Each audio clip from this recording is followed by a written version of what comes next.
মাত্র ৮০ টাকাতেই পাওয়া যাচ্ছে গরম ধোয়া ওঠা গরুর মাংসের লোভনীয় ও সুস্বাদু খিচুড়ি। রসনা বিলাসের জন্য এই খিচুড়ির সাথে পরিবেশন করা হচ্ছে গরুর মাংস, লেবু ও কাঁচামরিচ। ভোজন রসিকদের তৃপ্তি মেটাতে আর কি চাই। তো আইসা মোটামুটি ভালোই লাগলো। অনেক ভিড় থাকে প্রচুর পরিমাণে, আর চাহিদা প্রচুর মানুষের, আর অনেক মজাও, সুস্বাদু এবং মজা, ভালোই লাগলো আর খুব ভালোই খেলাম।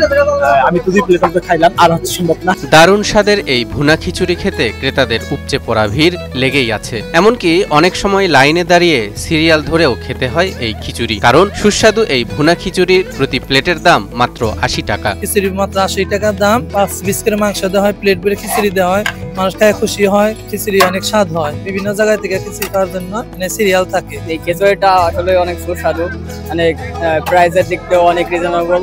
৮০ টাকা প্রাইস, আমরা মাঝে মধ্যে খেয়ে থাকি, আজকে আসলাম খাইতে। দ্রব্যমূল্যের এই ঊর্ধ্বগতির বাজারে মাত্র ৮০ টাকায় ভুনা খিচুড়ি, সাথে আবার গরুর মাংস, ভাবা যায়? তবে সব ধরনের ক্রেতাদের কথা মাথায় রেখে গ্রামীণ এই হাটে এমন দামই নির্ধারণ করেছেন বিক্রেতারা। ভাই সেই খিচুড়ি আমরা আনতে হারা পাইনি, একটা বেচা শেষ হয়েছে, প্রায় 1 ডেগ আনছি। আল্লাহ যদি রহমত করে আরো বেচা হবে ইনশাআল্লাহ। অল্প দামে গরিবরা সব আসে, তারা খায়। দাম কম রাখার সুফলও পাচ্ছেন বিক্রেতারা। প্রতি হাটে খিচুড়ি বিক্রির পরিমাণ প্রায় ৬০ থেকে ৭০ হাজার টাকা। বেচা কিনা হয় ৬০-৭০ হাজার টাকার মতো।